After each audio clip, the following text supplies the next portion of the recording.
Gauss law से electric field निकालते कैसे हैं?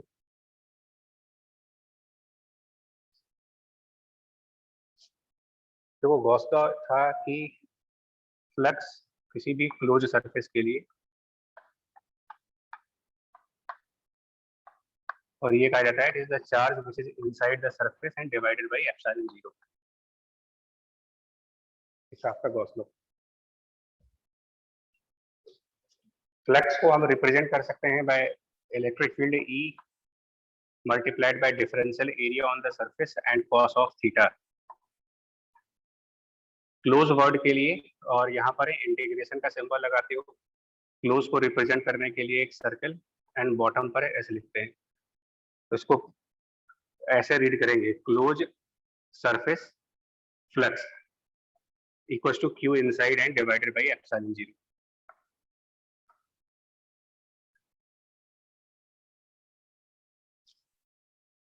स्क्रीन क्लियर है यार? Yes sir. Yes sir. ये सिंबल दिख रहा है ना आपको, सर्कल मतलब इंटीग्रेशन के साथ सर्कल है, सर्कल का मतलब है क्लोज। क्लोज सरफेस का फ्लक्स बराबर Q inside and divided by epsilon zero. इसी का यूज करोगे आप, इसका यूज करके इलेक्ट्रिक फील्ड निकालेंगे। तो स्टार्ट कर रहे हैं सबसे पहले electric field by spherical charges. First case,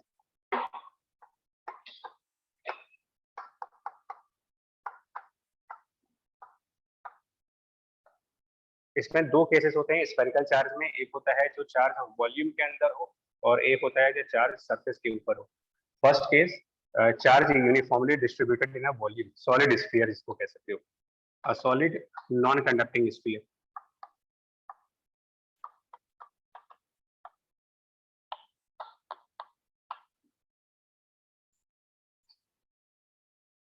तो अगर हम ये मानते हैं कि कोई एक स्फीयर है जिसका रेडियस कैपिटल R हो, और चार्ज है जिसके पूरे वॉल्यूम पे, इंपॉर्टेंट पॉइंट है, पूरे वॉल्यूम में चार्ज डिस्ट्रीब्यूटेड है with uniform density, which means कि अगर इसका कैपिटल Q उसका टोटल चार्ज हो और uniformly distributed in the complete volume, so density of charge जिसको कि रो कहते हैं, तो rho is the density of charge, it is the total charge. और अगर ये यूनिफॉर्मली डिस्ट्रीब्यूटेड है तो डिवाइडेड बाय टोटल वॉल्यूम, यानी 4/3 pi capital R cube, which is charge per unit of volume. So first case मान के चल रहे जिसमें ये डिस्ट्रीब्यूशन यूनिफॉर्म है, चार्ज का डिस्ट्रीब्यूशन यूनिफॉर्म है। सेकंड केस के अंदर हम नॉन यूनिफॉर्म डिस्ट्रीब्यूशन भी डिस्कस करेंगे भी। और हमसे कहा जा रहा है, हमसे ये कहा जा रहा है कि इसके सेंटर से small r distance inside the sphere, इसके सेंटर से small r distance inside the sphere electric field का मैग्नीट्यूड कितना होगा, एंड इसके सेंटर से स्मॉल आर डिस्टेंस आउटसाइड भी इलेक्ट्रिक फील्ड का मैग्नीट्यूड कितना होगा। दोनों चीजें निकालनी है मुझे। मतलब एक case small r more than capital R which is outside sphere, और एक case small r less than capital R which is inside the sphere. Electric field निकालना है।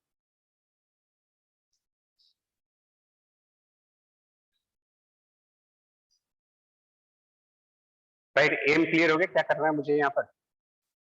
Yes sir. ना, हमें इलेक्ट्रिक फील्ड निकालने को कहा जा रहा है इनसाइड स्फीयर और आउटसाइड स्फीयर, और इंफॉर्मेशन हमारे पास सिर्फ इतनी सी है कि इस स्फीयर का जो चार्ज है वो यूनिफॉर्मली डिस्ट्रीब्यूटेड है। Number 1 point, electric field lines किस तरीके से होंगी अगर ये स्फेरिकल चार्ज है? तो पहला क्वेश्चन है कि इलेक्ट्रिक फील्ड की लाइंस कैसी होंगी इस केस में? Radially outward. Radially outward. हाँ, तो पहला स्टेप होता है इस टाइप के क्वेश्चंस में, पहला स्टेप आप इलेक्ट्रिक फील्ड लाइंस को ड्रॉ करेंगे।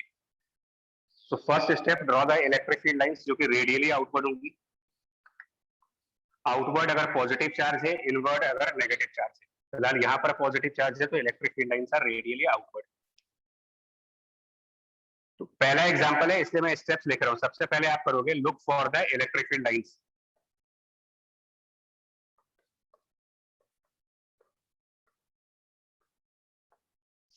Second step, electric field lines को प्लॉट करने के बाद जो दूसरा स्टेप यहाँ पर फॉलो होता है वो ये कि इलेक्ट्रिक फील्ड लाइंस के अकॉर्डिंग एक ऐसा सरफेस इमेजिन करा जाए,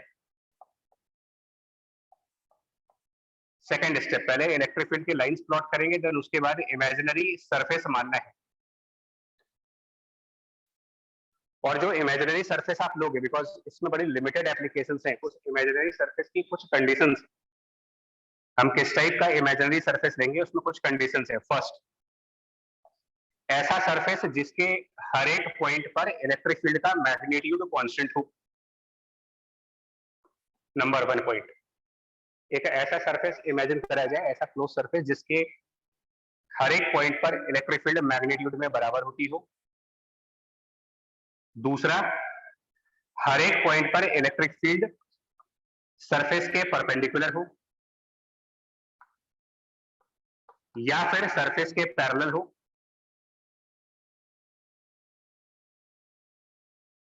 या फिर कोई ऐसा सरफेस जिसके कुछ पॉइंट्स पर इलेक्ट्रिक फील्ड की वैल्यू 0 आती है। ये कुछ 3-4 पॉइंट्स हैं, वो भी धीरे धीरे एग्जांपल्स करोगे तो समझ में आएगा। एक बार फिर से सुनना, इलेक्ट्रिक फील्ड निकालने के लिए जैसा सरफेस आपको इमेजिन करना होगा, उस सरफेस की कुछ खास बातें हैं। उसमें पहली खास बात है कि एक सरफेस ऐसा लीजिए जो सिमेट्रिकल सरफेस हो, जिसकी वजह से उस सरफेस के हर एक पॉइंट पर इलेक्ट्रिक फील्ड का मैग्नीट्यूड कांस्टेंट रहे। एक ऐसा सरफेस लिया जाए जिस सरफेस के हर एक पॉइंट पर इलेक्ट्रिक फील्ड सरफेस के परपेंडिकुलर हो या सरफेस के पैरेलल हो, या सरफेस के कुछ पार्ट्स के लिए इलेक्ट्रिक फील्ड सरफेस के परपेंडिकुलर हो और सरफेस के कुछ पार्ट्स के लिए इलेक्ट्रिक फील्ड सरफेस के पैरेलल। इसको आप नोट कर लेना अपनी तरफ से भाई। Surface must be, number 1, at every point electric field is perpendicular to surface. Number 2, at some points electric field is perpendicular to surface and at some points parallel to the surface. या फिर surface के कुछ parts पर electric field की value 0।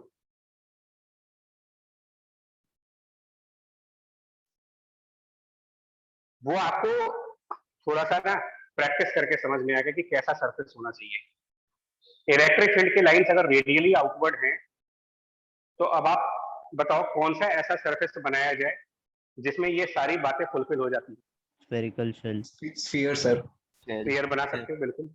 हाँ, मतलब कि अगर हम small r distance from the centre, small r distance from the centre वाले पॉइंट पर इमेजिन करें एक और स्फीयर, हाइपोथेटिकल स्फेरिकल सरफेस। क्या इस हाइपोथेटिकल स्फेरिकल सरफेस, जिसको कि गॉसियन सरफेस भी कहा जाता है, ये जो इमेजिनरी सरफेस है इसको टेक्निकल लैंग्वेज में हम गॉसियन सरफेस भी बोलेंगे।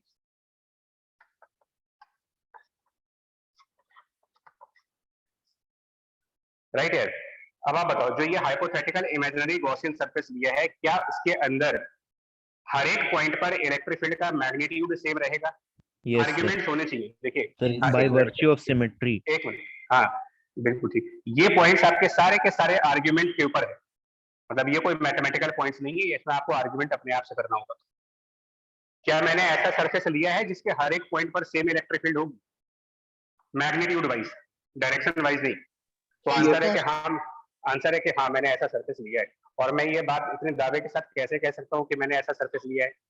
क्योंकि मैंने स्फेरिकल सरफेस लिया है और उस स्फेरिकल सरफेस का हर एक पॉइंट, उस स्फेरिकल सरफेस का हर एक पॉइंट चार्ज के सेंटर से बराबर बराबर डिस्टेंस पर है, और इलेक्ट्रिक फील्ड डिस्टेंस पे ही डिपेंड करती है। तो अगर यहाँ पर, यहाँ पर, यहाँ पर, यहाँ पर ये सब पॉइंट्स स्फीयर के सेंटर से सेम डिस्टेंस वाले हैं, तो बाय सिमेट्री आर्गुमेंट इन सभी पॉइंट्स पर इलेक्ट्रिक फील्ड की जो वैल्यू बनेगी वो सब बराबर बनेगी।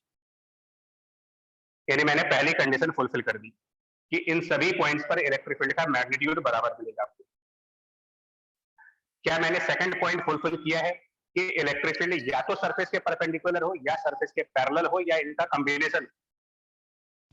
तो अगर स्फेरिकल सरफेस लिया है आपने, अगर हाइपोथेटिकल सरफेस स्फेरिकल है और इलेक्ट्रिक फील्ड की लाइन रेडियल है, तो हर एक पॉइंट पर इलेक्ट्रिक फील्ड और सरफेस आपस में जो एंगल सबटेंड कर रहे होंगे वो 90 का कर रहे होंगे। हर एक पॉइंट पर electric field and surface are making 90 degree angle. जो हमारी रिक्वायरमेंट थी, ये रिक्वायरमेंट भी हमने पूरी कर दी।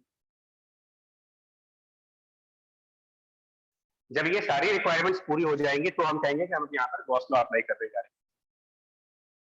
गॉस लॉ के हिसाब से ये इक्वेशन जो है, इस इक्वेशन के हिसाब से close surface of electric field E multiplied by dA multiplied by cosine theta and equals to charge inside and divided by epsilon 0। Benefit क्या हुआ हमें,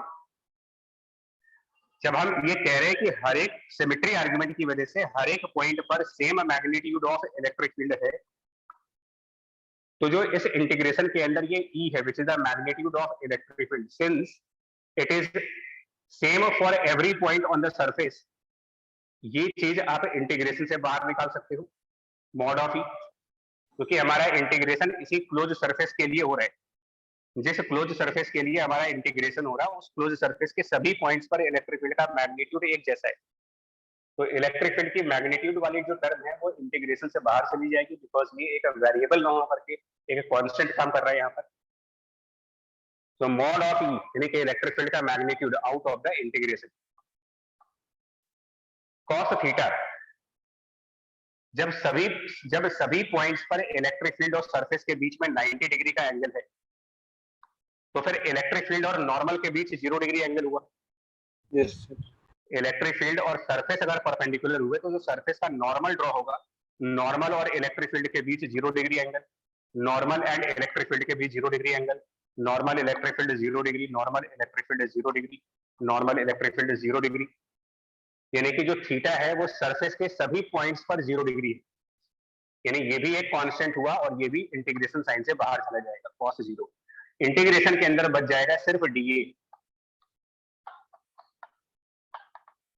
और इंटीग्रेशन का मतलब summation, integration of dA for the close surface का मतलब हुआ इस पूरे क्लोज सरफेस का एरिया, और इस पूरे क्लोज सरफेस का जो एरिया बनेगा, total area of the entire 4 pi r square 4 पाई कौन सा r स्क्वायर है, जो सरफेस The लिया है small उसका r, radius, small r Gaussian surface Small r, हाँ, sir. राइट। तो ये इसलिए हम लोग कहते हैं कि अगर गॉसियन सरफेस इन कंडीशंस के ऊपर बनाए जाएंगे तो हमारी कैलकुलस नहीं लगेगी। मतलब गॉस लॉ में अगर हमको कैलकुलस लगा करके ही आंसर लाना था तो फिर हम गॉस लॉ क्यों यूज करें, इससे तो अच्छा फिर कूलम्स लॉ था। फिर कूलम्स लॉ से भी इलेक्ट्रिक फील्ड निकलती है, गॉस लॉ से भी इलेक्ट्रिक फील्ड Yes, निकलती है, sir. बट गॉस लॉ हमें कई जगहों पर एडवांटेज देता है कि कम कैलकुलेशंस के अंदर इलेक्ट्रिक फील्ड आ जाएगी। तो अगर ऐसा कोई सरफेस इमेजिन करा जाए जो इन बातों को फुलफिल कर दे, ताकि इंटीग्रेशन करते वक्त E और थीटा वाले फैक्टर्स इंटीग्रेशन से बाहर निकल जाएं, तो हमारे पास बचता है सिर्फ इंटीग्रेशन ऑफ dA, जो फाइनली इस सरफेस के एरिया में कन्वर्ट हो जाता है 4 pi small r square, and then क्या आंसर बन जाएगा देखिए इसके हिसाब से finally. Now E cos of 0 is 1, dA integrate करके पूरा area 4 pi small r square equals to epsilon, और charge inside this Gaussian surface जिसका रेडियस स्मॉल r है, K कितना q charge small है r cube by capital R cube. Right. इस small r surface के अंदर मतलब इतने वॉल्यूम में कितना चार्ज होगा, जबकि हमें ये पता है कि ये अमाउंट है चार्ज पर यूनिट वॉल्यूम का, तो rho is the charge per unit volume, so total charge inside this Gaussian surface 4 will be the by 3 density. pi small r cube into Density multiplied by the volume inside Gaussian surface 4 by 3 pi small r cube, and इसको simplify करके पहला result आ जाएगा आपका spherical surface के लिए। इसको अच्छी तरीके से देखो आप, क्योंकि ये जो पॉइंट्स है ना इनके ऊपर बड़ी फाइट होती है, अपने आप सेल्फ फाइट होगी आपकी, किसी और से नहीं होगी। हालांकि गॉस लॉ से इलेक्ट्रिक फील्ड निकालने के बहुत लिमिटेड एग्जांपल्स हैं, 3-4 ही एग्जांपल्स हैं जिनके अंदर हम गॉस लॉ से इलेक्ट्रिक फील्ड निकालते हैं, तो स्टूडेंट्स को वो याद भी हो जाता है कि कहां पर कौन सा सरफेस मानना है। करो सिंप्लीफाई, और इसमें अगर किसी का डाउट है तो पहले वो पूछा जाए, इन्हें डाउट अगर किसी भी स्टूडेंट को लग रहा है इसमें है, किसी का डाउट नहीं? सर यहाँ पर E0 वाला यहाँ तो सेटिस्फाइड नहीं हुआ था। नहीं, यहाँ नहीं, देखो जरूरी नहीं है, हम कह रहे हैं कि जरूरी नहीं कि ये सभी के सभी पॉइंट्स आ जाए। देखिए हमारा एम है, देखिए E0 तो कभी आएगा नहीं, वैसे तो मैंने कहा सरफेस के कुछ पॉइंट्स पर E0 हो जाए। Yes sir. वो आएगा अभी नहीं, वो जब हम कंडक्टर्स पढ़ेंगे तो आएगा, क्योंकि भी वहां पर आगे आपको एक बताया जाएगा कि कंडक्टर के अंदर जाने पर इलेक्ट्रिक फील्ड जीरो जीरो हो जाती होती है इलेक्ट्रोस्टैटिक है। कंडीशन में। हाँ, तो कई कई बार हम ऐसा भी गॉसियन सरफेस लेते हैं जिसका कुछ पार्ट कंडक्टर के अंदर होगा और कुछ पार्ट कंडक्टर के बाहर होगा। अभी नहीं आएगा, वो कंडक्टर्स के केस में आएगा कोई। कंडक्टर में तो शायद सरफेस पे ही कंसीडर किया जाता है ना पूरा चार्ज। हाँ, चार सरफेस पे लेते हैं, वो अपने आप हो जाता है ना। उस पर करेंगे, वो बड़ा इंपॉर्टेंट लेक्चर है, वो तो बहुत मजेदार लेक्चर भी एक्चुअली। जब इलेक्ट्रोस्टैटिक ऑफ कंडक्टर्स आता है वो बहुत इंटरेस्टिंग भी है, कंसेप्ट भी है उसके अंदर। वहां मैथ नहीं है, सिर्फ आर्ग्यूमेंट से। पहले ये पॉइंट देखिए आप, ये पॉइंट अगर आप पहले एग्री करो, ओके करो, और इसका आंसर फाइनल बताओ क्या रहा है। K दोनों Q बातें। Small r by capital R cube. नहीं, मतलब के के फॉर्म में नहीं, एक्चुअली रो के फॉर्म में आंसर को रखते हैं। तो अगर हम रो के फॉर्म में आंसर रखेंगे तो answer 2r by 3 epsilon naught. It will be rho divided by 3 epsilon into small r। ये आंसर ध्यान रखिएगा, rho by 3 epsilon into small r electric field first result. लेकिन ये रिजल्ट तब है जब आपने इलेक्ट्रिक फील्ड को कैलकुलेट किया है सेंटर से स्मॉल r डिस्टेंस पर, बट वो स्मॉल r कैपिटल R यानी स्फीयर के रेडियस से कम है, इनसाइड द स्फीयर।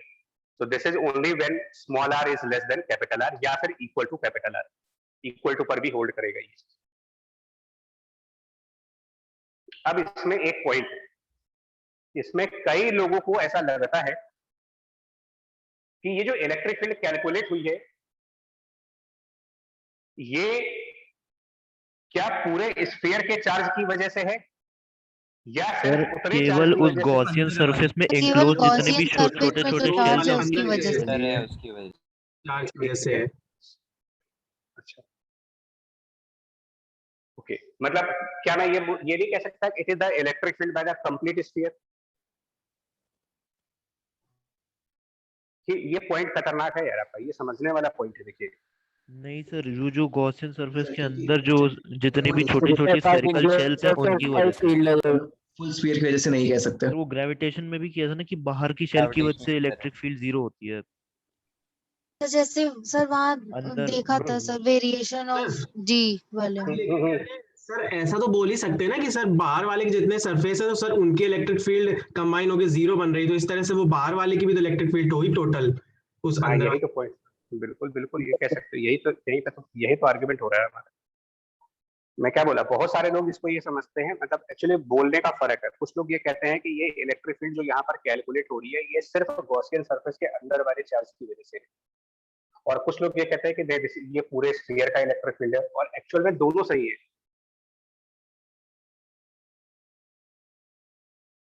बट हमेशा एक बात ध्यान रखना, जब भी आप गॉस लॉ यूज करोगे, मैं आपको भी इसका एक एग्जांपल और दिखाऊंगा मैं क्यों बोलता हूं, बट अभी आप स्टेटमेंट लिखो, जब कभी भी गॉस लॉ से कोई भी इलेक्ट्रिक फील्ड डिराइव होती है तो वो इलेक्ट्रिक फील्ड कंप्लीट चार्ज की वजह से बोली जाएगी। जितना भी चार्ज है, जरूरी नहीं है कि वो चार्ज पूरा का पूरा मेरे गॉसियन सरफेस के अंदर हो।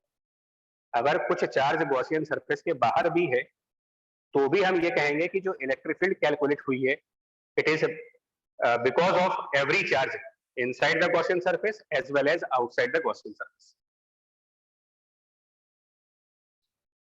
अभी 10 मिनट आप रुकेंगे तो इसका आपको ना प्रॉपर जस्टिफिकेशन के साथ आंसर भी मिलेगा, ठीक है? 10 मिनट वेट करते हैं और इसके लिए होल्ड करिए।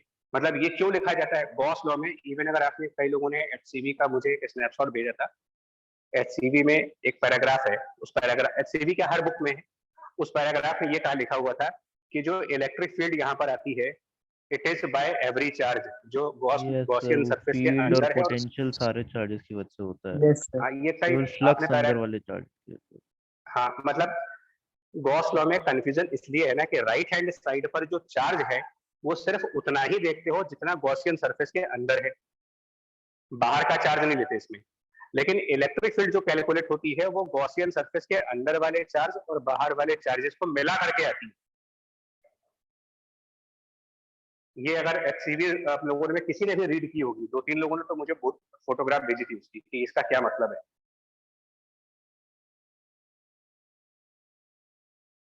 तो उसको मैं अभी थोड़ी देर में एक्सप्लेन कर रहा हूँ, थोड़ी देर में उसको, मतलब आपको जस्टिफाई कर देंगे कि ऐसा क्यों बोला जाता है। पहले इसका सेकंड पार्ट सॉल्व करते हैं यार। इलेक्ट्रिक फील्ड स्फीयर के बाहर अगर कैलकुलेट करना हो, कैपिटल आर रेडियस का स्फीयर जिसमें पॉजिटिवली चार्ज है और uniformly distributed, charge uniformly distributed, total charge हमारा कैपिटल क्यू है। और अब आपसे कहा गया है कि सेंटर से स्मॉल आर डिस्टेंस जो कि स्फीयर के रेडियस से ज्यादा है, उस पॉइंट पर क्या इलेक्ट्रिक फील्ड बनेगी। तो एक बार फिर से सेम स्टेप्स फॉलो होते हैं, क्योंकि यहाँ पर इलेक्ट्रिक फील्ड रेडियल है। पहला पॉइंट स्टार्ट होगा हमेशा इलेक्ट्रिक फील्ड लाइंस के बेस पे, क्योंकि पहले इलेक्ट्रिक फील्ड लाइंस आपको देखनी पड़ती हैं, उसके बाद ही गॉसियन सरफेस डिसाइड होता है कैसा बनना चाहिए। तो क्योंकि इलेक्ट्रिक फील्ड लाइंस रेडियल है, इस वजह से हम एक स्फेरिकल गॉसियन सरफेस बना सकते हैं, क्योंकि spherical Gaussian surface in conditions को फुलफिल कर रहा है। स्फेरिकल सरफेस होने की वजह से हर एक पॉइंट पर इलेक्ट्रिक फील्ड मैग्नीट्यूड में सेम हो जाएगी, हर एक पॉइंट पर इलेक्ट्रिक फील्ड की डायरेक्शन और नॉर्मल के बीच 0 डिग्री एंगल बन जाएगा। तो अब जो मेरा अगेन ये स्टेटमेंट है, उसमें से जो ई और ये जो कॉस ऑफ थीटा है, ये वेरिएबल्स ना होकर के कॉन्स्टेंट्स हो जाएंगे, जो कि इंटीग्रेशन से बाहर आएंगे। और इस हिसाब से जो आंसर आएगा, देखिए LHS पे for this Gaussian surface symmetry की वजह से इलेक्ट्रिक फील्ड का मैग्नीट्यूड सरफेस के हर एक पॉइंट पर एक जैसा है, इंटीग्रेशन से बाहर। सिमेट्री की वजह से ही इलेक्ट्रिक फील्ड और नॉर्मल के बीच का एंगल 0 डिग्री है और हर एक पॉइंट पर 0 डिग्री है। कॉस थीटा को हम कॉस 0 डिग्री लिख करके इंटीग्रेशन से बाहर निकाल देंगे, और एक बार फिर से इंटीग्रेशन के अंदर क्लोज सरफेस डीए बचेगा इक्वल टू कितना चार्ज इसके अंदर होगा। तो अब जो मैंने गॉसियन सरफेस बना रखा है येलो कलर से, इस गॉसियन सरफेस के अंदर तो हमारा कंप्लीट स्फीयर है। इनसाइड द गॉसियन सरफेस आपका कंप्लीट स्फीयर आ गया।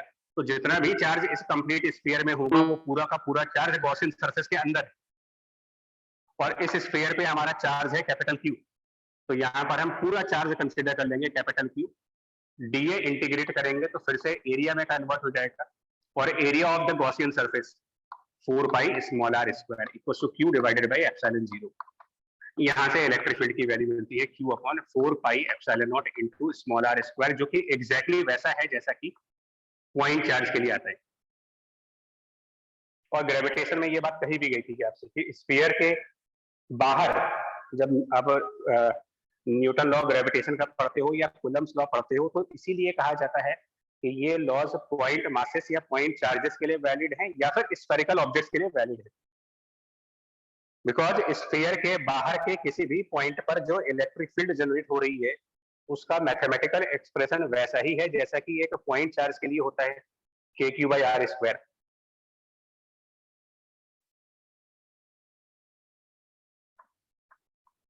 क्लियर है यहाँ तक पॉइंट? देखो आप ये एक्सप्रेशन, दूसरा एक्सप्रेशन जो है। Yes sir. अभी दो आर्गुमेंट्स हमारे बचे हैं इसके अंदर, सुनिएगा, 2 आर्गुमेंट्स बचे हैं। एक तो ये कि ये क्यों कहा जाता है कि गॉस लॉ के अंदर इलेक्ट्रिक फील्ड रिजल्टेंट आती है, इसका क्या प्रूफ है? क्योंकि सिंपली सर इलेक्ट्रिक फील्ड तो सारे एजेंट्स की वजह से जो वेक्टर सम होगा वही होगा ना, मतलब। हाँ हाँ बिल्कुल, तो फिर इसलिए तो नेट होगी। बिल्कुल हाँ ठीक। दूसरा पॉइंट, इसमें थ्योरेटिकल क्वेश्चन भी आते हैं स्कूल लेवल पर भी, इवन जेईई के लेवल पर भी, ऑब्जेक्टिव के क्वेश्चंस में। क्या अगर आपको किसी सिचुएशन में इलेक्ट्रिक फील्ड लाइंस नहीं मालूम है, तो क्या वहां पर गॉस लॉ का यूज करके इलेक्ट्रिक फील्ड निकाला जा सकता है? अगर आपको इलेक्ट्रिक फील्ड लाइंस का पैटर्न अननोन हो, तो No, क्या sir. गॉस लॉ का यूज करके इलेक्ट्रिक फील्ड निकाल सकते हैं? सर गॉसियन सरफेस ही बनाना बड़ा मुश्किल। आंसर क्या देंगे? मतलब मैं बोलूं ना, ये ऑब्जेक्टिव क्वेश्चंस भी आ सकता है, आपके बोर्ड लेवल पे भी आता है। No can we use, sir सुनिए सर लगा तो। सकते हैं सर, पर बेनिफिशियल नहीं होगा सर, मतलब। नहीं होता है क्वेश्चन सुनो। हाँ सुभी बोलो। वैलिड तो हर जगह होता है गॉस लॉ, बट क्या नहीं, बोल मेरा क्वेश्चन, मैंने वैलिडिटी नहीं पूछी, मेरा क्वेश्चन सुन लो। Can we find the electric field by the Gauss law in a situation where the electric field lines are unknown? Question की लैंग्वेज इतनी ही है, can we find the electric field by the Gauss law? if the electric field lines pattern is unknown to us. Yes sir, yes sir. Sir एक shell के case में वहाँ electric field lines पता है आपको रेडियल है, sir नहीं कर सही सकते। अंदर, शेल के अंदर वहां भी आपको ये पता है कि 0 है। नहीं नहीं सर, देखिए हमको इलेक्ट्रिक फील्ड निकालना ही है तो पहले पता चल के क्या फायदा होगा कि 0 है। आप सर गॉस मैंने लॉ में मतलब डेरिवेशन देखा था सर शेल के लिए, वहां पे 2 केसेस बनाए थे, अपने आप से माना गया था वहां पे इलेक्ट्रिक फील्ड लाइन अंदर शेल के। सर पहला केस ले लिया था कि जहाँ पे एक गॉसियन सरफेस ले ली, स्फेरिकल शेल अंदर हम्म, शेल के, और सर पहला हम्म, केस ले लिया कि अगर टेंजेंशियल होंगी उस सरफेस के इलेक्ट्रिक फील्ड लाइंस, हम्म, तो सर हमको एक क्लोज लूप बनता हुआ दिख रहा है, हम्म, और सर फील्ड लाइंस कभी क्लोज लूप बनाती नहीं है, हम्म, तो सर ये केस तो एलिमिनेट हो गया। हम्म, और सर दूसरा केस लिया था कि मान लिया जाए परपेंडिकुलर है उस सरफेस के, हम्म, तो सर परपेंडिकुलर है तो इसका मतलब ही तो ये हुआ कि अंदर 100% कोई चार्ज प्रेजेंट होना चाहिए, तभी कोई इलेक्ट्रिक फील्ड लाइंस परपेंडिकुलर और रेडियली आउटवर्ड निकल रही है। ठीक है। तो तो और भाई सर अंदर तो कोई चार्ज है नहीं, तो सर ये तो, भी केस एलिमिनेट हो गया। तो अल्टीमेटली आपने अपने आर्गुमेंट के बेस पर इलेक्ट्रिक फील्ड लाइन के पैटर्न को ही तो डिसाइड किया कि कैसा हो सकता है। Yes sir. ठीक है, आर्गुमेंट लगा के बोल रहे हो कि सर्कुलर नहीं हो सकता है, ऐसा नहीं हो सकता है, मतलब आप अल्टीमेटली जो फर्स्ट पॉइंट ऑफ डिस्कशन है वो तो इसी बात को लेके हो रहा है कि इलेक्ट्रिक फील्ड लाइन कैसी हो सकती है। जब वो आप एश्योर हो जाओगे तभी तो उसके आगे वाला स्टेप आएगा, ये वाला स्टेप। यस। हाँ, तो जब मैं ये कह रहा हूँ कि इलेक्ट्रिक फील्ड लाइंस का पैटर्न अननोन है, मतलब कि वो आप लॉजिकली भी नहीं बता सकते कि कैसा होगा, कोई आर्ग्यूमेंट भी नहीं है उसके पीछे मेरे पास, तो इसका आंसर होगा no. To find the electric field by the Gauss law, the primary requirement is knowing of electric field line pattern. Knowing of electric field line is the primary requirement for the calculation of electric field by the Gauss law. ठीक है, sir और अभी एक बार answer बता। Answer no बता तो दिया इसका, नो। जी सर, थैंक यू। सुनिए, तो अभी और भी चीजें आएंगी, इसमें टाइम लगेगा थोड़ा। आगे बढ़े उसके पहले आप पहले ये स्फीयर वाला रिजल्ट नोट करो, क्योंकि ये एक स्टैंडर्ड रिजल्ट है, इसके ऊपर कई बार क्वेश्चंस आते हैं। इनसाइड स्फीयर इलेक्ट्रिक फील्ड का ये रिजल्ट है और आउटसाइड स्फीयर इलेक्ट्रिक फील्ड का ये रिजल्ट है। ये रिजल्ट तभी वर्क करता है जब स्फीयर का चार्ज यूनिफॉर्मली डिस्ट्रीब्यूटेड रहा हो कंडीशन से, स्टैंडर्ड रिजल्ट है। बट इनसाइड स्फीयर ये, आउटसाइड स्फीयर ये, subject to the condition that charge is uniformly distributed. Otherwise ये रिजल्ट्स काम नहीं करते हैं, हमें फिर से डेरिवेशन करनी पड़ती है। एंड ऑब्वियसली अगर हम इसको ग्राफिकली रिप्रेजेंट करेंगे, इलेक्ट्रिक फील्ड का प्लॉट देखेंगे, तो वो प्लॉट भी आपको सिंपल दिख रहा है। 0 से कैपिटल आर के बीच, मतलब कि इनसाइड स्फीयर इलेक्ट्रिक फील्ड और स्मॉल आर के बीच डायरेक्ट प्रोपोर्शनलिटी, लाइन बनेगा सर। तो एक straight line graph, and then वो 1 upon small r square depend कर रहा है, 1 by small r square, that means कि वो सिमिलर टू हाइपरबोला, मतलब ये E proportional to 1 upon small r square, ये E proportional to small r, which means maximum electric field surface पे है, maximum electric field on the surface of sphere. अब आगे बढ़ते हैं, देखो सर ये एक्स पॉइंट मैं हटा, एक्सिस से इंटरसेक्ट नहीं कर। एक्चुअली यार 1 बाई आर स्क्वायर का ग्राफ मैथ में ना, मतलब ये जितने भी रेसिप्रोकल के ग्राफ होते हैं ये एसिम्पटोट्स बनते हैं जाकर के आगे, यस। एक्सिस को टच नहीं करते ये सब कभी। अब आते हैं उस पॉइंट पर कि Gauss law resultant electric field कैसे प्रोवाइड करता है, जबकि उसके एक्सप्रेशन में तो सिर्फ गॉसियन सरफेस के अंदर वाला चार्ज आता है। सेकंड डेरिवेशन देखो आप, लाइन चार्ज का second derivation for a line charge.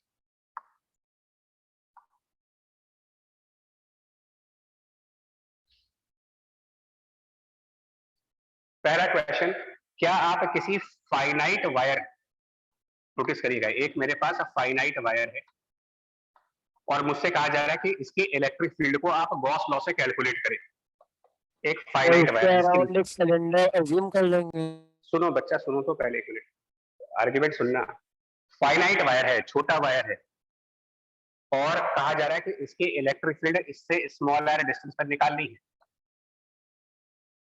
Cylinder तो आप तब मारोगे ना, पहले पहली बात इलेक्ट्रिक तो फील्ड सर लाइन। यहाँ पे ऐसा कोई सरफेस ही नहीं मिलेगा जहाँ पे मतलब ई का मैग्नीट्यूड सेम रहे। तो भाई वो इलेक्ट्रिक फील्ड लाइन तो बनाओ पहले, आप क्यों पहला स्टेप मिस कर रहे हो? आपसे मैं आपसे अगर कहूँ कि इस फाइनाइट चार्ज की इलेक्ट्रिक फील्ड लाइंस कैसी होंगी, तो परपेंडिकुलर बाइसेक्टर पे नोटिस करिएगा, जो परपेंडिकुलर बाइसेक्टर वाला पॉइंट होगा वहां पर इलेक्ट्रिक फील्ड का डायरेक्शन देखो। परपेंडिकुलर बाइसेक्टर पे इलेक्ट्रिक फील्ड की डायरेक्शन राइट साइड होगी, यानी ये इस तरीके से लाइन जाएगी। और अगर आपसे कहा जाए कि इस वायर के एंड पॉइंट पर, वायर के बिल्कुल एंड पॉइंट पर पूछा जाए कि इलेक्ट्रिक फील्ड कौन सी डायरेक्शन में होगा, तो आप खुद भाई इतने समझदार हो आप लोग, यहाँ पर इलेक्ट्रिक फील्ड की डायरेक्शन देखनी है ना आपको। जितने भी ये पॉजिटिव चार्ज है, इन सब की वजह से अलग अलग डायरेक्शन देखा जाए। ये पॉजिटिव चार्ज, इसकी इलेक्ट्रिक फील्ड का डायरेक्शन कुछ ऐसे, इस पॉजिटिव चार्ज की इलेक्ट्रिक फील्ड का डायरेक्शन कुछ ऐसे, इस पॉजिटिव चार्ज की इलेक्ट्रिक फील्ड ऐसे जाएगी, इस पॉजिटिव चार्ज की कुछ ऐसे जाएगी, सभी की इस तरीके से जाएगी। अब आप इतना तो आप लॉजिक लगाओगे कि इन सभी वेक्टर्स का रिजल्टेंट हॉरिजॉन्टल तो जाएगा नहीं और ना ही वर्टिकल आएगा, इन सारे वेक्टर का रिजल्टेंट किसी एंगल पर ही जाएगा। इतना तो मानोगे आप? इसमें भी डाउट है? Yes sir. यानी कि सिंपल आर्ग्यूमेंट्स के बेस पे कह रहा हूं कि इलेक्ट्रिक फील्ड परपेंडिकुलर बाइसेक्टर पर तो स्ट्रेट लाइन होगी, लेकिन जब एंड पॉइंट्स की तरफ जाएंगे तो इलेक्ट्रिक फील्ड की लाइन कुछ ऐसे जाएगी, कुछ तिरछा। ऊपर वाले एंड पॉइंट्स पर जाएंगे तो इलेक्ट्रिक फील्ड लाइन ऐसे होंगी, कुछ इस तरीके की इलेक्ट्रिक फील्ड लाइन से कर्व फॉर्म में। सेम चीज इधर भी आएगी।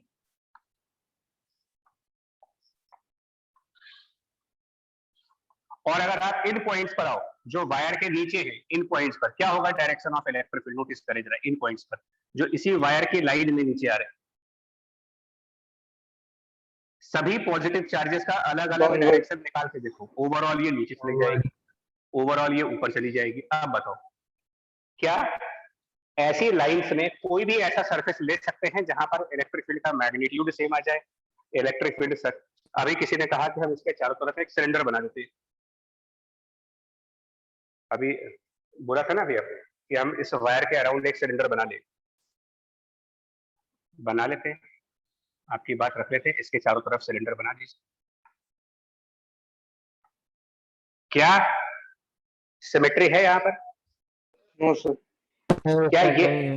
क्या इलेक्ट्रिक फील्ड की लाइन सिलेंडर की सरफेस के साथ यहाँ 90 का एंगल बना रहा है? नहीं बना रहा है। यहाँ पर बना रहा होगा, यहाँ नहीं बना रहा होगा। यानी इलेक्ट्रिक फील्ड और सरफेस के बीच में अलग अलग पॉइंट्स पर अलग अलग एंगल्स बन रहे हैं। मैं ये नहीं कह रहा कि यहाँ गॉस लॉ वैलिड नहीं है, गॉस लॉ तो वैलिड हर जगह है, लॉ है। प्रॉब्लम क्या होगा? Close surface integration E into DA into cos of theta is Q upon epsilon. ये बाहर नहीं आएगा इस बार। प्रॉब्लम यह है कि क्या इसमें, हाँ, क्या इस समय थीटा को आप कांस्टेंट की तरीके से ट्रीट करके आउट ऑफ इंटीग्रेशन दे सकते हो, या फिर ये वेरिएबल क्वांटिटी में? वेरिएबल है वेरिएबल होगा sir. Sir.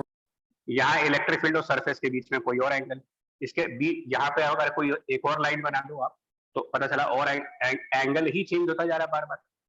So this is variable quantity. Even electric field का मैग्नीट्यूड भी आप किस आर्गुमेंट पर बोलोगे कि कांस्टेंट आएगा? क्या आर्गुमेंट है कि यहाँ पर सेम इलेक्ट्रिक फील्ड आएगी? कोई आर्ग्यूमेंट नहीं है सर। कोई ऐसा नथिंग सर। आप कोई वजह हो ना उसकी यार। तो यहां तक सही है, ऐसा नहीं गॉस लॉ गलत है, गॉस लॉ बिल्कुल सही है, बट प्रॉब्लम ये है कि इसके आगे कैसे बढ़ोगे आप, जब ये भी वेरिएबल, ये भी वेरिएबल, ये भी वेरिएबल, इंटीग्रेशन के अंदर तीन वेरिएबल्स हैं अगर, तो मैथमेटिकली इतना ज्यादा डिफिकल्ट हो जाएगा ये कि इससे आसान मेथड फिर हमारा कूलम्स लॉ वाला है, जो हम लोग ऑलरेडी कर चुके हैं, कि एक डिफरेंशियल एलिमेंट ले लो, उसकी इलेक्ट्रिक फील्ड DE निकालो और उसके कंपोनेंट्स करके इंटीग्रेट कर दो, वो ज्यादा आसान पड़ता है। Yes, sir. So Gauss law is valid even for the finite wire, but it is not beneficial to find out the electric field because of mathematical complications. अब यहीं पर अगर ये इनफाइनाइट वायर होता, फाइनाइट की जगह अगर आप सोचो कि ना अब इनफाइनाइट वायर का केस लेते हैं,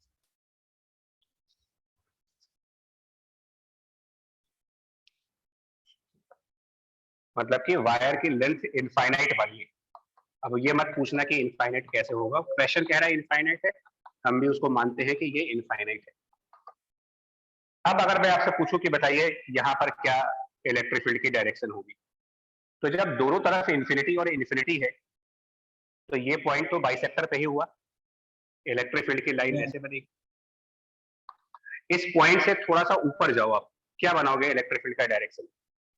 सर सेम डायरेक्शन सेम रहेगा। क्योंकि जब ये इनफाइनाइट और इनफाइनाइट है तो अगर हम इस पॉइंट पर भी होंगे तो हम ये नहीं कह सकते कि इस पॉइंट के ऊपर भी इनफाइनाइट लेंथ है और इस पॉइंट के नीचे भी इनफाइनाइट है, Yes, बिकॉज sir.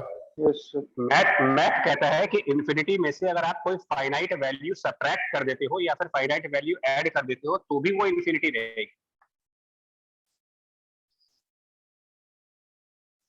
तो अगर हम इन दोनों के एग्जैक्टली बाइसेक्टर वाले पॉइंट से थोड़ा सा ऊपर या थोड़ा सा नीचे जाते हैं तो भी तो एक तरीके से इन पॉइंट्स के रिस्पेक्ट में, इन दोनों पॉइंट्स के रिस्पेक्ट में भी बॉटम साइड पर भी इनफाइनाइट चार्ज और अपर साइड पर भी इनफाइनाइट चार्ज, तो क्योंकि ऊपर और नीचे बराबर बराबर चार्ज है इसलिए इलेक्ट्रिक फील्ड यहाँ पर भी स्ट्रेट लाइन होगी, यहाँ पर भी स्ट्रेट लाइन होगी, इधर बिल्कुल ऐसी होगी।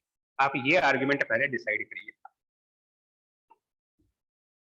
पहले इस बात से आप कन्विंस हो जाओ कि इलेक्ट्रिक फील्ड की लाइन यहाँ पर पैरेलल लाइंस दिखाई जा रही है। फाइनाइट वायर में वो पैरेलल लाइंस नहीं थी, वो डाइवर्जिंग लाइंस फैल रही है आगे जाकर।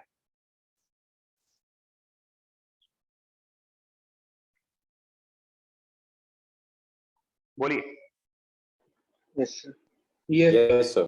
Yes. ठीक, अब क्या ये बात सही नहीं है कि इलेक्ट्रिक फील्ड लाइंस पैरेलल हुई हैं, इसके पीछे इसमें इन्फिनिटी वाले चार्जेस का भी कंट्रीब्यूशन होगा? Yes, sir. इलेक्ट्रिक फील्ड इस डायरेक्शन में जो जा रहा है वो किसकी वजह से जा रहा है? ये यहाँ पर क्यों नहीं हो गया, यहाँ पर क्यों डाइवर्ट हो गया था? इनफिनिटी कोई बहुत को चार्ज नहीं देता तो इतना सीधा हो ही नहीं पाया।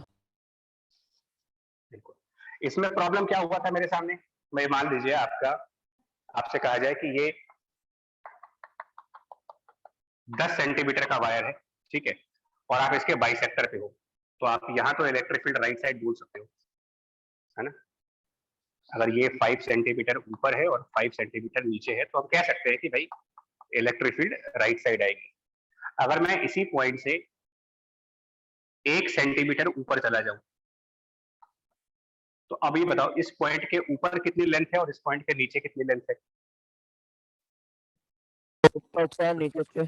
प्रैक्टिकली सोचिए ना, तो नाउ इसके ऊपर आपके पास अबव दिस पॉइंट 4 सेंटीमीटर, क्यों? और इसके ऊपर के जितने भी चार्ज हैं इन सबकी इलेक्ट्रिक फील्ड किधर की तरफ आएगी, देखना जरा। जो जितना चार्ज इस पॉइंट के ऊपर है, ये चार्जेस, इन चार्जेस की इलेक्ट्रिक फील्ड कुछ नीचे की तरफ होगी, और जितना चार्ज इस लाइन के नीचे है, मतलब कि ये 6 सेंटीमीटर का चार्ज, इन सभी चार्जेस की इलेक्ट्रिक फील्ड कुछ ऊपर की तरफ जाएगी। क्या ये बराबर जाएंगी? इधर जो इलेक्ट्रिक फील्ड आ रही है, इधर जो इलेक्ट्रिक फील्ड आ रही है वो 4 सेंटीमीटर की वजह से आ रही है, इधर जो इलेक्ट्रिक फील्ड आ रही है वो 6 सेंटीमीटर की वजह से आ रही है, मतलब ये ज्यादा चार्ज की वजह से है, ये कम चार्ज की वजह से। ये ज्यादा की होगी, नेट ऊपर चली जाएगी। कहाँ चली जाएगी? ऊपर की तरफ डिविएट हो जाएगी, ऊपर की तरफ। नेट ऊपर की तरफ। इसीलिए इलेक्ट्रिक फील्ड को डाइवर्स दिखाया गया है और इसीलिए इधर इलेक्ट्रिक फील्ड ये हो रहा है। बट ये चीज यहाँ पर क्यों नहीं दिखा रहे हो? यहाँ पर क्यों कह रहे हैं कि सभी इलेक्ट्रिक फील्ड्स एक ही डायरेक्शन में होंगे? इनफाइनाइट लेंथ है तो हल्का ऊपर जाएंगे तब भी इनफिनिटी ही रहेगा वो, तो बात एक ही है। हाँ, मतलब इसके ऊपर भी इनफाइनाइट चार्ज, इसके नीचे भी इनफाइनाइट चार्ज, तो इसका मतलब इन्फिनिटी पर जो चार्ज है उसका भी इफेक्ट इस इलेक्ट्रिक फील्ड लाइन में है।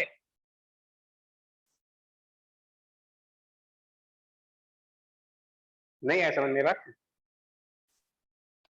फिर एक हाँ, बार आगे गई। बता दीजिए। ये बात आपको क्या समझ आ रही है कि electric field line finite wire की जो डाइवर्ज हो रही थी इनफाइनाइट वायर की पैरेलल लाइंस में, कंट्रीब्यूशन ऑफ दीज चार्जेस सभी का कंट्रीब्यूशन मिल करके ही तो इनफाइनाइट कह रहे हो आप। Yes sir. ठीक है, यहाँ पे जो आपने कहा इनफाइनाइट पॉइंट पे जो चार्जेस है उनका भी कंट्रीब्यूशन है, ये वाला पॉइंट थोड़ा नहीं समझ में आ रहा है। क्यों नहीं?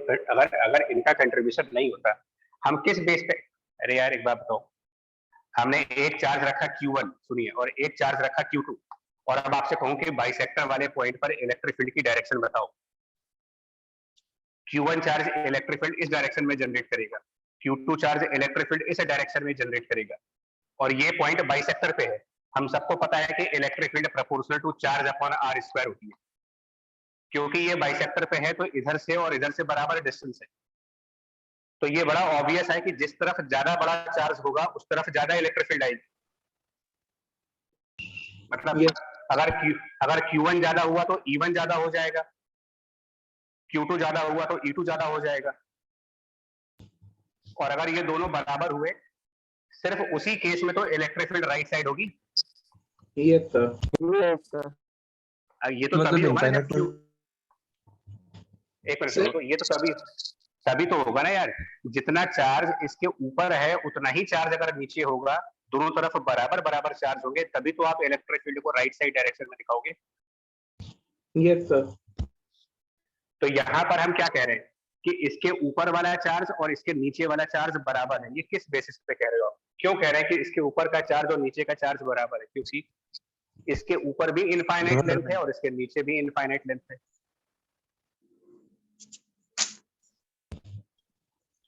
सर वो बात तो समझ में आ रही है, पर सर इससे ये नहीं समझ में आ रहा है कि जो इन्फिनाइट जो दोनों पॉइंट्स है वहां पे जो दो चार्जेस होंगे उनका खास कंट्रीब्यूशन कैसे आएगा सर? क्योंकि सर जैसे रॉड की तो लेंथ इन्फिनाइट है तो सर उसका हर पॉइंट उसका परपेंडिकुलर बाइसेक्टर ले सकते हैं। तो तुम भी तो वही बात बोल रहे हो कि हर एक पॉइंट परपेंडिकुलर बाइसेक्टर हुआ ना उसका। Yes sir. तो तुम भी तो वही बात कह रहे हो कि भाई परपेंडिकुलर बाइसेक्टर का मतलब क्या है? इधर की लेंथ और इधर की लेंथ बराबर बराबर हुई ना। Yes sir. अच्छा हाँ ठीक है सर, समझ में आ गया। बात आप वही बोल रहे हो। बाकी लोग को क्लियर हुआ अभी नहीं है ये pattern of electric field? Yes sir हो गया। Yes sir. अब इस इलेक्ट्रिक फील्ड को निकालने के लिए, क्योंकि इलेक्ट्रिक फील्ड लाइन सब सिमेट्रिक हो गई है, अब आप कह सकते हो कि हम यहाँ पर एक सिलेंडर बना सकते हैं। फायदा क्या हुआ उससे अगर सिलेंडर बनाए? सिलेंडर के कर्व, सुनिए, सिलेंडर के कर्व सरफेस के लिए इलेक्ट्रिक फील्ड परपेंडिकुलर हो गई और सिलेंडर के सरफेस 1 और सरफेस 2 के लिए पैरेलल हो गई। यही हमारे गॉसियन सरफेस के लिए कंडीशन बताई गई थी कि या तो पैरेलल हो जाए या परपेंडिकुलर हो जाए, या कुछ पोर्शंस के लिए परपेंडिकुलर कुछ पोर्शंस के लिए पैरेलल। तो ये जो सर्कुलर पोर्शंस हैं इनकी इलेक्ट्रिक फील्ड पैरेलल हो गई और जो कर्व सरफेस है उसके लिए परपेंडिकुलर हो गया। और क्या वो वाली कंडीशन भी फुलफिल हो रही है कि कर्व सरफेस के सभी पॉइंट्स पर सेम इलेक्ट्रिक फील्ड आएगी? Yes sir. यहाँ यहाँ यहाँ यहाँ यहाँ सेम इलेक्ट्रिक फील्ड। यस। ये किस बेसिस पे? इन्फिनाइट वायर है ना। Infinity.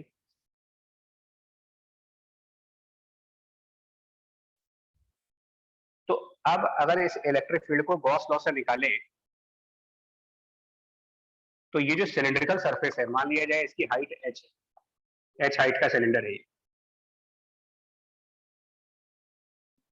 Flux of this curve surface, क्योंकि कर्व सरफेस के लिए इलेक्ट्रिक फील्ड परपेंडिकुलर है, so flux for the curve surface will be electric field multiplied by the area of curve surface.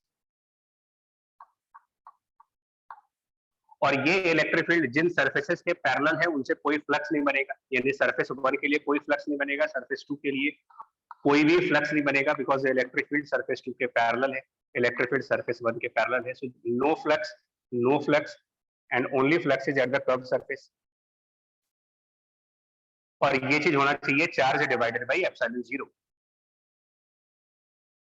बोलिए। Yes yes sir.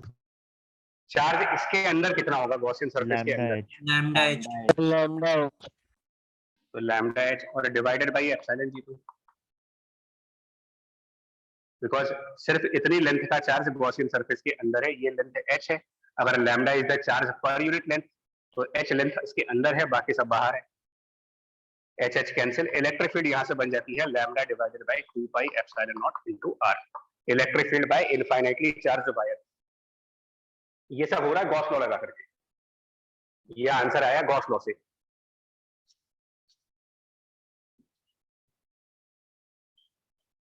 अब अभी भी आप लोग को कन्विंस नहीं होगा तो एक और बात बताते हैं।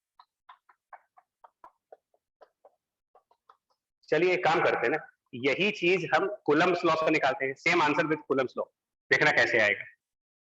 ध्यान से देखिएगा, आर डिस्टेंस पर इलेक्ट्रिक फील्ड निकाल बाय द कूलम्ब्स लॉ।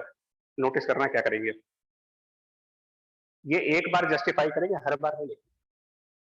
क्या करते हैं कूलम्ब्स लॉ में, यहाँ पर एक डिफरेंशियल एलिमेंट चूज करते हैं वाई डिस्टेंस पे जा करके और डी वाई विड्थ का। इस डी वाई विड्थ में जो चार्ज होगा उसको हम लिखेंगे लैम्डा इंटू डी वाई। इस एलिमेंट की वजह से यहां पर इलेक्ट्रिक फील्ड को डी डिनोट करेंगे। डी की वैल्यू के इंटू डी क्यू अपॉन इस डिस्टेंस का square, r square y square under root. ठीक। और अगर ये हॉरिजॉन्टल से थीटा एंगल बना रहा हूं तो इस डी के दो कंपोनेंट्स होंगे, एक तरफ डी कॉस थीटा, एक तरफ डी साइन थीटा।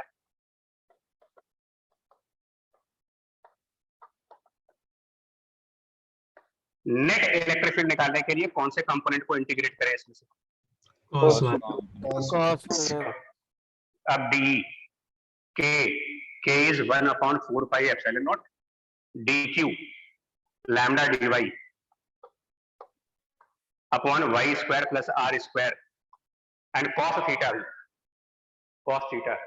ये एंगल थीटा है, ये angle pi theta, upon under root, अच्छा cos theta R R upon upon under root Y square plus R Y square. Square plus तो यहाँ पर एक आर हो गया, मतलब लैम्डा इंटू आर, और यहाँ पर ये पावर हो जाएगी 3/2। 2/2 लिमिट्स क्या रखेंगे वाई की, कहाँ तक जाना है मुझे, माइनस माइनस इन्फिनिटी से इंफिनिटी।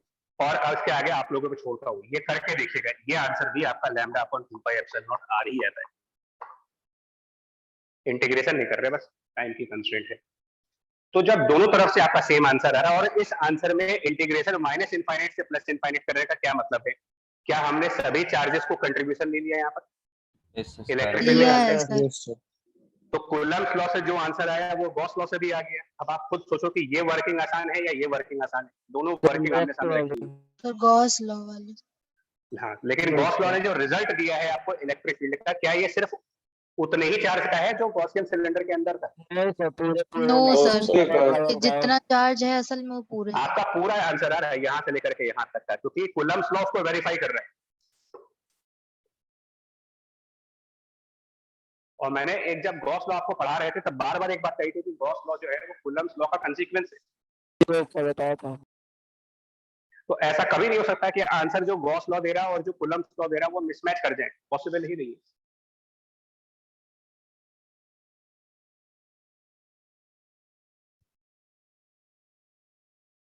अब वो बात समझ में आ रही है आपको कि गॉस लॉ से जो इलेक्ट्रिक फील्ड आती है वो भले आप राइट हैंड साइड पे जो चार्ज पुट करते हो वो सिर्फ गॉसियन सरफेस के अंदर वाला रखते हो, बट इससे जो इलेक्ट्रिक फील्ड कैलकुलेट होती है वो इस चार्ज की भी हो रही है और जो चार्जेस बाहर रह गए हैं उनका भी हो रहा है उसमें, मतलब कि complete electric field find out की जाती है। यस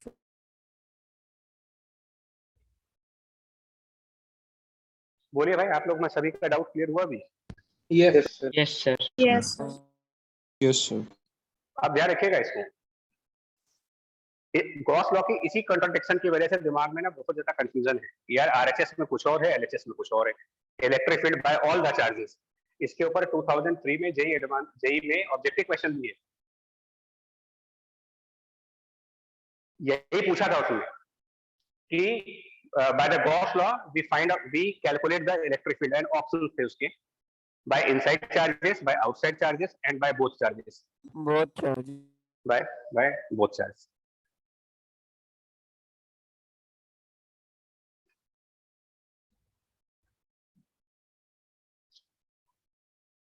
अब इसका क्वेश्चन सुनो, is Gauss law valid for the finite wire?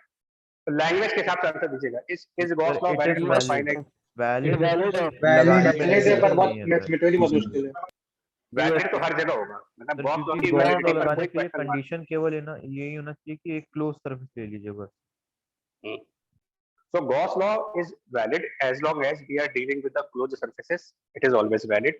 Now the point is, can we take the advantage of Gauss law in finding electric field? यहाँ पर advantage दिख रहा है कि तो जो फायदा इतनी लंबी उठाएंगे। चौड़ी वर्किंग थी उसकी जगह 2 लाइन का आंसर है, ये बेनिफिट है मेरा। तो ये बेनिफिट उन जगहों पे ही मिलता है जहां इलेक्ट्रिक फील्ड एक सिमेट्रिकल पैटर्न बना रही हो, और इसीलिए मैंने कहा कि इलेक्ट्रिक फील्ड की लाइंस के बारे में अगर मेरे को पता ही नहीं है तो फिर गॉस लॉ लगाएंगे कैसे?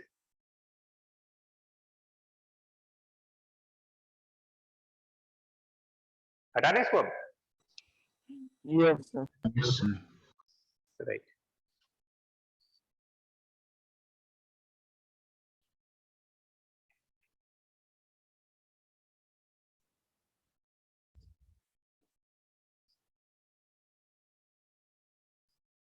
लाइन चार्ज के बाद एक और बड़ी कॉमन डेरिवेशन है, वो होती है इनफाइनाइट सरफेसेस, जिनको भी हम कूलम्स लॉ में डिराइव कर चुके। इनफाइनाइट सरफेस को कूलम्स लॉ में ऑलरेडी हमने डेरिवेशन की हुई है, बट फिर भी यहाँ पर यस सर। एक बार और करेंगे कि अगर कोई भी इनफाइनाइटली सरफेस हो, बड़ी सरफेस, अब आपको अपने आप से पूछना है कि ये इनफाइनाइट सरफेसेस ही क्यों हमें गॉस लॉ में दी जाती है, मतलब फाइनाइट क्यों नहीं दी जाती? फाइनाइट के लिए गॉस लॉ एप्लीकेबल तो है लेकिन बेनिफिशियल नहीं है। तो क्यों, मतलब प्रॉब्लम क्या होगी अगर ये सरफेस फाइनाइट है? सर ये बड़ी फील्ड लाइंस में सिमेट्रिसिटी हाँ, सर सिमेट्री नहीं होगी तो कैसे करेंगे? हाँ, मतलब फील्ड लाइंस एक सिस्टमैटिक पैटर्न नहीं बनाएंगे। Yes sir. अभी जैसे ये इनफाइनाइट है तो इसकी इलेक्ट्रिक फील्ड लाइंस कैसे दिखाओगे? पूरा पॉजिटिव चार्ज, तो इसकी इलेक्ट्रिक फील्ड लाइन बाहर की तरफ, सरफेस और अगर आप थोड़ा सा ऊपर बढ़ जाओ इससे या थोड़ा सा नीचे आ जाओ, क्योंकि ये इनफाइनाइट है तो थोड़ा सा ऊपर या थोड़ा सा नीचे जाने के बावजूद भी हम सिमेट्री मेंटेन कर लेंगे। तो कोई फर्क नहीं पड़ेगा। यहाँ भी इलेक्ट्रिक फील्ड राइट साइड, यहाँ भी इलेक्ट्रिक फील्ड राइट साइड, ये सब राइट साइड होंगे। लेफ्ट साइड जाएंगे तो इलेक्ट्रिक फील्ड की ये डायरेक्शन, इधर ये, इधर ये। अगर यही फाइनाइट होता तो ये एग्जैक्टली पैरेलल लाइंस नहीं होती, ये फिर से ऐसे डाइवर्ज कर जाती, ऐसे डाइवर्ज कर जाती। अब बताओ यहाँ पर कौन सा सरफेस चार्ट लिया जाए? शीट के एक ही यहाँ पे लेटा हुआ सिलेंडर मान लेंगे सर सिलेंडर ही मानेंगे सर। हाँ, सिलेंडर पे मान सकते हैं, क्यूबॉइड भी मान सकते हैं, दोनों मान सकते हैं। बट क्या है कि हम लोग अपनी प्रैक्टिस में 2 ही तरीके के सरफेसेस मानते हैं, या तो सिलेंडर या तो स्फीयर। और अब आपके लिए चीजें बड़ी आसान हो जाती है। स्फेरिकल चार्ज में हमेशा स्फेरिकल सरफेस, बाकी सब जगह पर सिलिंड्रिकल सरफेस। सिलिंड्रिकल सरफेस मानेंगे इस तरीके से।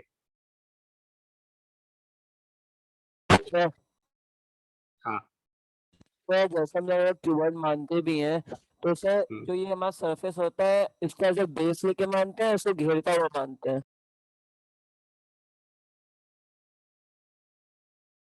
फिर से बोलना, क्यूबॉइड इसको मतलब इस सरफेस को कैसे घेरोगे, क्योंकि गॉसियन सरफेस तो फाइनाइट होगा ना। नहीं सर इसके कुछ पोर्शन वो घेरता हुआ। हाँ, कुछ पोर्शंस को। गॉसियन सरफेस तो इनफाइनाइट नहीं ले सकते ना, क्योंकि फिर हम उसका फ्लक्स कैसे निकालेंगे कि एरिया इनफाइनाइट हो जाएगा उसमें। सर हाँ हाँ सर ये जो चार्ज का डिस्ट्रीब्यूशन हो रखा है प्लेन शीट पे, सर ये एक ही साइड पे है ना, मतलब? हाँ, वन साइड। हाँ, वन साइड।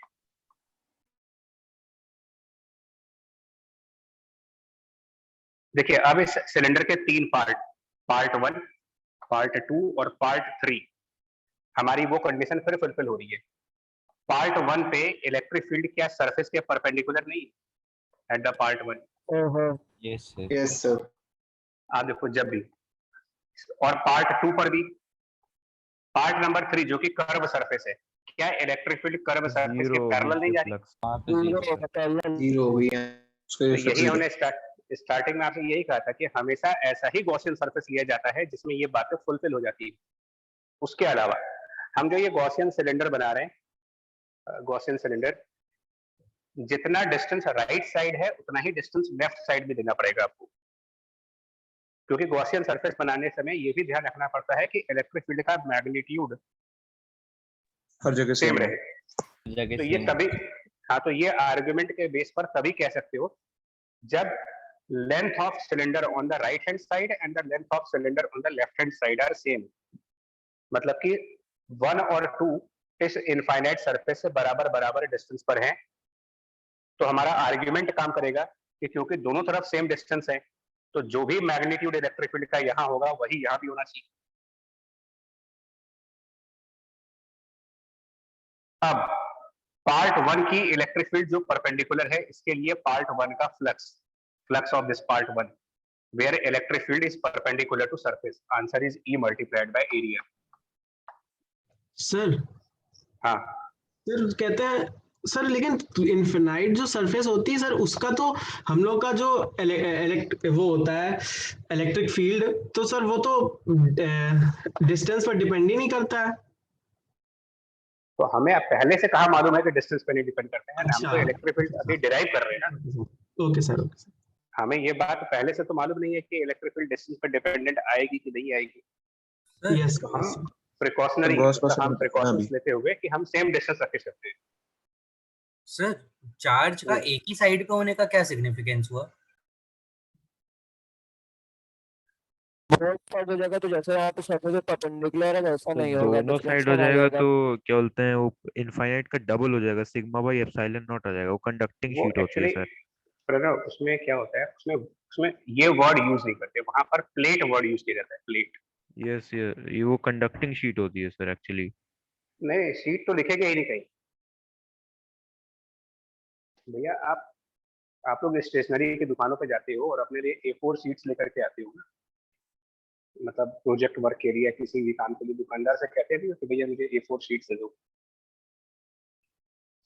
तो वो एक पेपर ही तो देता है आपको। बेसिकली शीट्स का मतलब जिसमें कोई थिकनेस ना हो, तो ये बाय डिफॉल्ट सिंगल सरफेस माना जाता है, बाय डिफॉल्ट। दूसरे के लिए हम प्लेट वर्ड यूज करते हैं। सर मतलब अगर एक सिंगल सरफेस हुआ तभी तो मतलब साइड का कॉन्सेप्ट आया ही कहाँ से वहां पे? अगर दो सरफेस वही हुई तो, दो सरफेस शीट पे नहीं होती ना यार। Yes sir. ये थोड़ा सा कंफ्यूजन वाला पॉइंट भी है एक्चुअली। सर सिंगल सरफेस की 2 साइड्स तो हो सकती है ना सर, सरफेस तो एक ही है बट साइड्स 2 हो सकती हैं। को फिर यहाँ पर एक देखो, सर फिर ये हम तो यहाँ बिल्कुल पर वैसा हो गया जैसे हम लोग उस दिन डिस्कशन कर रहे थे कि कार्डबोर्ड के अंदर कंचे लगे हुए हैं, उस टाइप से। ये सर शीट के अंदर चार्ज है, एक साइड नहीं है।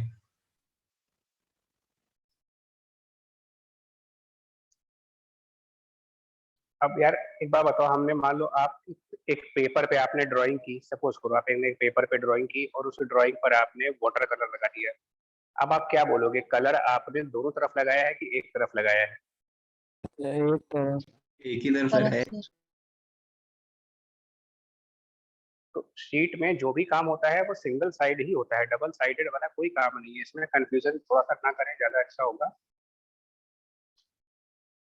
क्योंकि यहाँ पर शीट वर्ड का मतलब है कि जिसकी थिकनेस 0 है।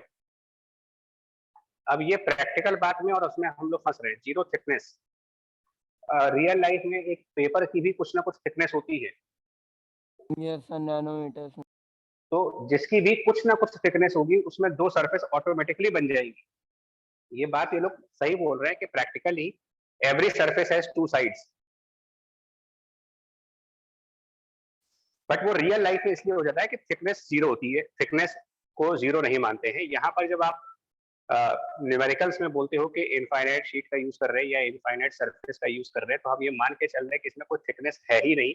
जब थिकनेस है ही नहीं तो 2 सरफेस कहना कोई लॉजिकल बात नहीं है, इसमें एक ही सरफेस कही जाएगी। मतलब 2 साइड कैसे बता दोगे आप? Yes sir. उसको छोड़ दें सर इसमें हम लोग ऐसा भी तो बोल सकते हैं कि इतनी थिन शीट है कि सर उसके जो चार्जेस हैं वो एक तरह से मतलब ऐसे होंगे ना, मतलब अगर मॉलिक्यूलर जाए कि मतलब उसमें आर पार हुए होंगे तो ये सर वो मतलब बीच में होंगे। तो सर अगर हम लोग दोनों तरफ कर भी लेते हैं तो एक तरफ इस तरह से बीच में आ जाएगा तो सर वो हम लोग का बस जो चार्ज डेंसिटी है तो सर वो 2 इंटू सिग्मा हो जाएगी। तो सर बस इतना फर्क पड़ेगा उसमें, अगर हम लोग दोनों साइड कर भी देते हैं अगर मान लीजिए, तो सर वो दोनों चार्ज बीच में आ जाएंगे तो दुगने चार्ज हो जाएंगे एक तरह से। इतना ध्यान कॉम्प्लिकेशन करना कैसे होगा? इतना कॉम्प्लिकेशन कर क्यों रहे हो? एक्चुअली आप लोग कॉम्प्लिकेशन जानते हो क्यों हो रही है? क्योंकि आप लोगों ने आगे का पढ़ लिया है ना, और न्यूमेरिकल्स में इनको लेकर के आपसे कुछ मिस्टेक्स हुई होंगी, तो इस वजह से आप इतना ज्यादा वो ले रहे हो। हम क्यों क्यों इसको डिफिकल्ट बना रहे हो यार? सीधा सीधा आप रखो ना। इनफाइनाइट शीट वर्ड बोलते हैं तो आप दो सरफेस मानने की जरूरत क्या है? मेरे को ये नहीं समझ में आ रहा। मैं आपके सामने ग्रीन बोर्ड है, तो ये ग्रीन कलर एक ही साइड पर है ना इसके। भाई इसको मान लीजिए ये चार्ज है हमारा,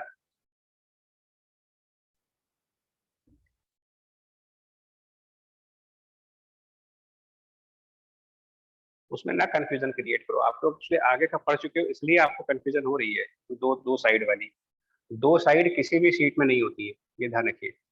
वो होती है तो प्लेट में होती है।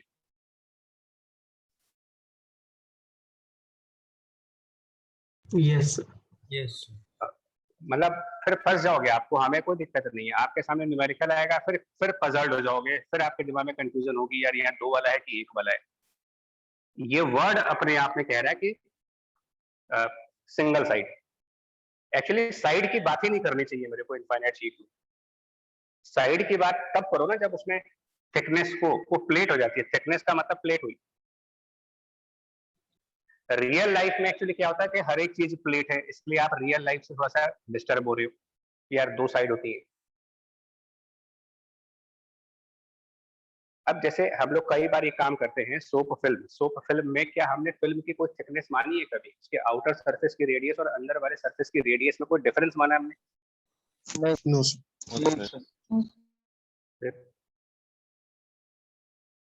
तो एज फिल्म मान लो आप इसको, फिल्म है, अब चार्ज की फिल्म है पतली सी। खैर आगे बढ़ो यार वरना रह जाएगा बच्चे टाइम।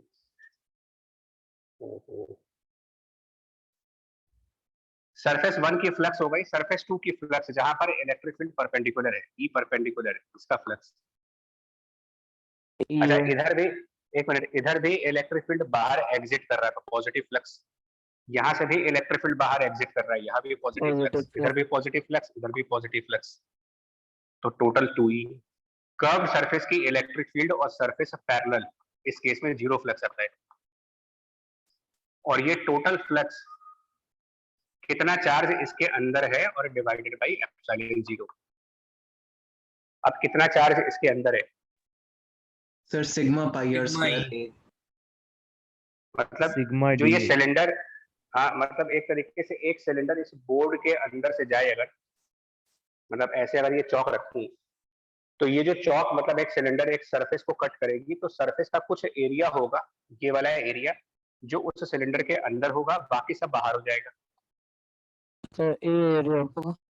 ए, और उस ए एरिया पर कितना चार्ज होगा? अगर हम सिग्मा कूलम्ब पर मीटर स्क्वायर है, मतलब सिग्मा इज द चार्ज पर मीटर स्क्वायर। ए और ए कैंसिल, आंसर आ जाता है सिग्मा बाय 2 एप्सिलॉन 0। और ये आंसर आप पहले भी निकाल चुके हो जब डिस्क का डिराइव किया था।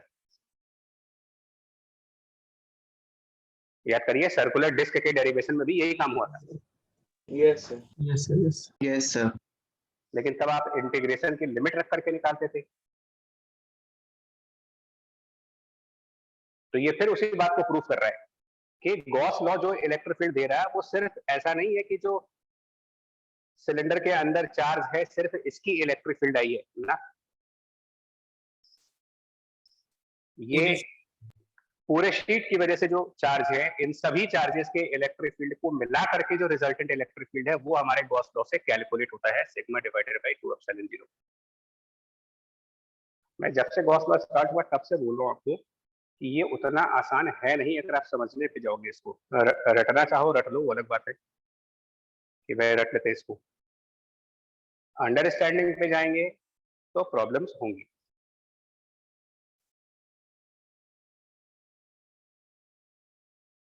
आपको अपने आप को लगातार इस बात से कन्विंस करना होगा कि हमने रिजल्टेंट इलेक्ट्रिक फील्ड निकाल दी है, लेकिन राइट हैंड साइड पर जो चार्ज है वो सिर्फ गॉसियन सरफेस के अंदर वाला ही है।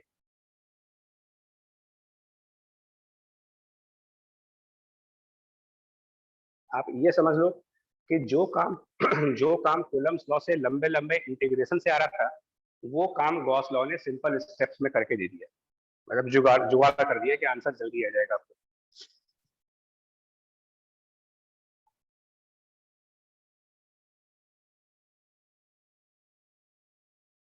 अब जब आंसर आ जाता है तो तब आप कहते हो कि आंसर तो डिस्टेंस पे डिपेंड कर ही नहीं रहा, मतलब ये कितना डिस्टेंस था उस पर डिपेंडेंट ही नहीं रहा।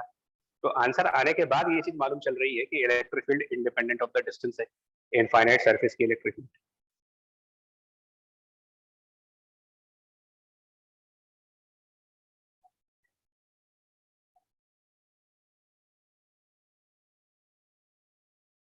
राइट भाई, पॉइंट क्लियर हुआ है इसी चीज का? Yes sir. यस अब देखो, अगर अंडरस्टैंडिंग पुअर होगी आपकी, खराब मतलब रटा है इसमें, तो मैं साफ साफ बोल दे रहा हूँ भाई, आपसे क्वेश्चन करने में दिक्कत होगी। मैं अगर आपको यहाँ पर एक क्वेश्चन दूं जिसमें ये कह दूं कि भाई ये एक इनफाइनाइट सरफेस है और उसके अंदर एक सर्कुलर कैविटी है, a circular cavity in the infinite surface, बाकी सब चार्ज है हमारे पास। सर्कुलर कैविटी डिफाइंड रेडियस की है। हाँ, उसका कुछ रेडियस है, मान लो उसका अपना कुछ r रेडियस है। अब बताओ यहाँ पर क्या इलेक्ट्रिक फील्ड है?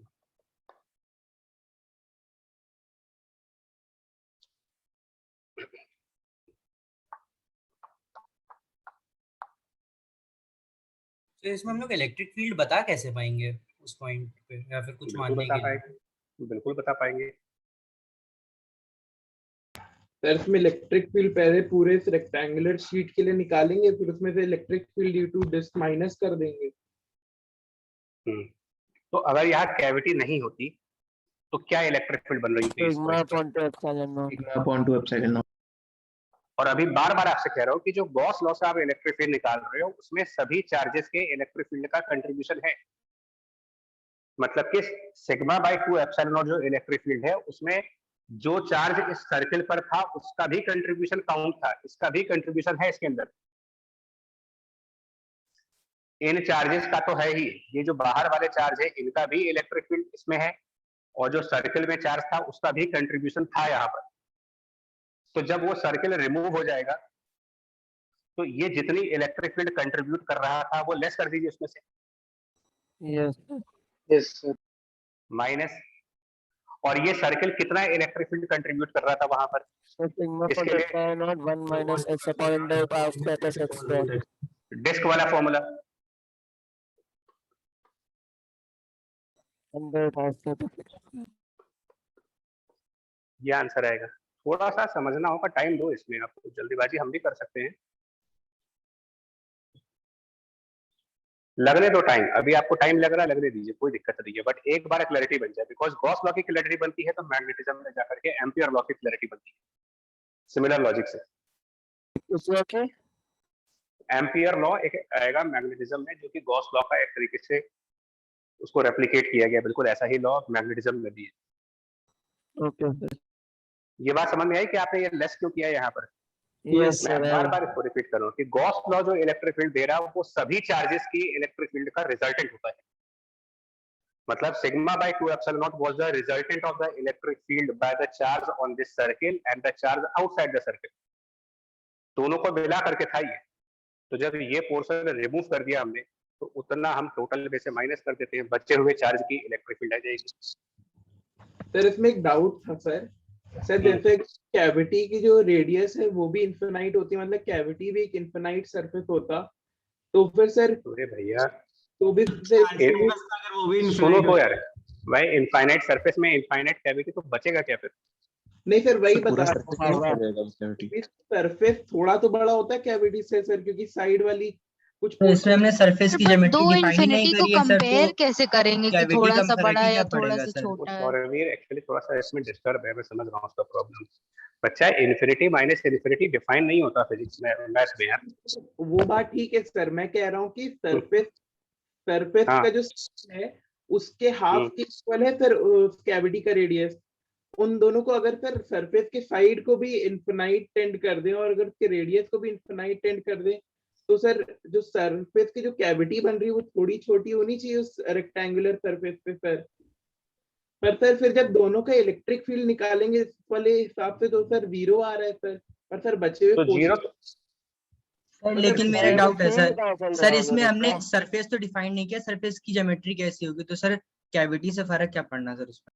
अरे नहीं, वो कह रहा है कि कैविटी बहुत बड़ी कैविटी कर दो, तो बचेगा ही क्या फिर? तो तो वो थोड़ा सा इनफाइनाइट कैविटी तो सर बट बचा भी होगा वो सर भी एक्चुअली डिफाइंड ही नहीं होगा। इलेक्ट्रिक फील्ड आएगी मतलब नहीं। बड़ी इन्फिनिटी छोटी इन्फिनिटी क्या होता है सर, ये कुछ डिफाइंड कैसे नहीं समझाएं सर नहीं डिफाइन है सर, अगर हम सरफेस को ही सर मतलब ये कैविटी को इनफिनाइट ले रहे हैं तो उसका भी तो सिग्मा बाय 2 एप्सिलॉन नॉट हो जाएगा जो बनेगा। हाँ है, कुछ बचेगा नहीं। नहीं, तुम लोग सही बोल रहे हो, उनके दिमाग में एक्चुअली हलचल क्या मची है बता रहा हूँ। वो कह रहा है कि बहुत बड़ा सरफेस हो गया तो ये कोने में थोड़ा सा चार्ज बच जाएगा, इधर कोने में थोड़ा चार्ज बच जाएगा। ये भी इनफाइनाइट डिस्टेंस पर होगा उससे, मतलब पॉइंट से, हाँ, तो उसके लिए इलेक्ट्रिक फील्ड बिल्कुल। 0 हो जाएगी।